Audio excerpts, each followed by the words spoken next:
So hello learners, hope you all are fine. And yes, so today we are going to read some news in English. So because it's a great way to improve your English speaking. Yes. So there is a one news application which is in shorts. So there are some news we can read news within 8 or 10 lines. This is a summary of the news. And otherwise, if you want to read the full news, you can go on a website. Just click on the website and you can go, but you can read a short news. So today I just got some 2 or 3 news which I'm going to just talk about it. So one news from our vice president, and the second news from the Supreme Court on Waqf by user Waqf amendment bill. So let's start from the first news, which is the first news, which is from the Jagdish Dhankar, who is our vice president. So judges acting as super parliament. VP Dhankar on SC's order for president. So this is a heading, and like judges acting, जज जो है वो act कर रहे हैं as a super parliament मतलब parliament से भी ऊंचे ऐसे एक्ट कर रहे हैं. वीपी धनकर ऑन एससीज ऑर्डर फॉर प्रेसिडेंट. हमारे जो वाइस प्रेसिडेंट हैं जगदीश धनकर ऑन एससीज order for president. SC Supreme court ने जो ऑर्डर प्रेसिडेंट को दिया है उसी पर इन्होंने कहा है कि सुपर पार्लियामेंट जजेस जो है वो एक्ट कर रहे हैं ऐसे जैसे कि वो सुपर पार्लियामेंट हो, यानी पार्लियामेंट से भी ऊंचे हों. So let's continue the news. So vice president Jagdish धनकर criticized a recent order by the Supreme Court that set a deadline for President Draupadi Murmu to give her assent to bills. So our Vice President Jagdish Dhankar criticized, उन्होंने criticise किया है, आलोचना की है. ए recent order, अभी जो order दिया गया है बाय द सुप्रीम कोर्ट के जरिए से जो ऑर्डर दिया गया है, दैट सेट ए डेडलाइन, कि एक डेडलाइन सेट करो फॉर प्रेसिडेंट द्रौपदी मुर्मू जो हमारी जो हमारी प्रेसिडेंट हैं, उनके लिए एक डेडलाइन सेट किया गया है to give her assent to bill, कि अगर उनके पास कोई भी बिल आएगा तो उनको एसेंट करना है. एसेंट का मतलब होता है कि कोई भी बिल जो राज्यसभा और लोकसभा और राज्यसभा से पास होकर के जब वो जाता है तो वो हमारे प्रेसिडेंट के पास जाता है. प्रेसिडेंट उस पर साइन करता है, फिर जाकर के वो जो एक्ट होता है, जो बिल होता है, जो एक्ट होता है, वो लॉ में कन्वर्ट हो जाता है. सो ये है. सो असेंट करना है. सो अभी ये हुआ क्यों, ऐसा क्यों हुआ, why happen it? So there is a one governor from Tamil Nadu and he just kept more than 10 bills and he is not giving any assent.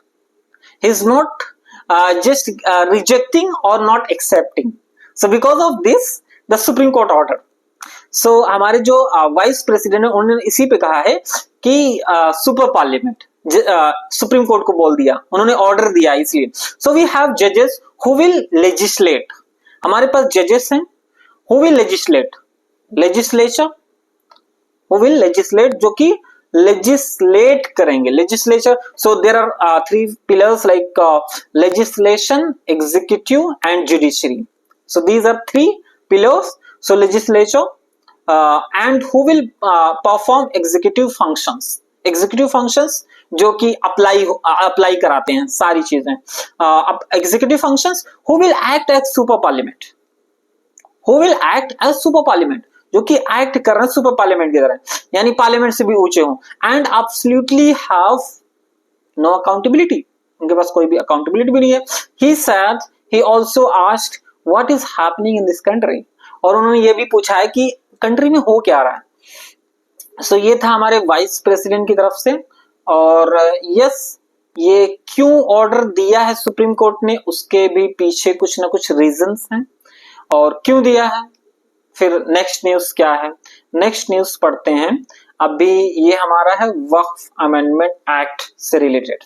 So the second news is related to Waqf amendment act. So अभी Supreme court में हमारा hearing चल रही थी इसके बारे में, तो उसके बारे में है ये। What is waqf by user and why did supreme court raise concern over this.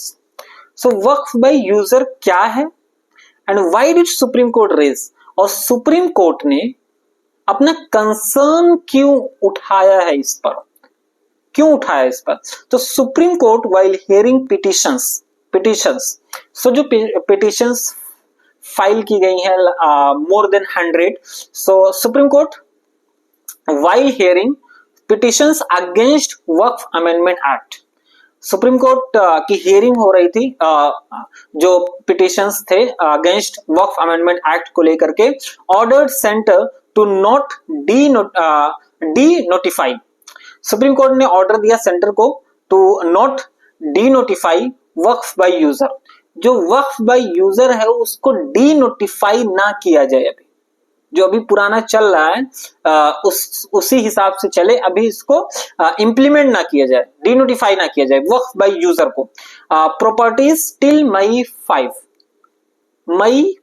तक, Fehling which there can be grave ramifications, failing which there can be grave ramifications। ये बहुत बहुत ही कंसर्न, बहुत ही क्रिटिकल, बहुत ही क्रिटिकल चीज है ये। और प्रॉपर्टीज आर डिक्लेयर्ड, प्रॉपर्टीज जो हैं वो डिक्लेयर्ड कर दी गई हैं Waqf by user. If they don't have formal deeds or registrations but have been in continuous use for religious or charitable purposes।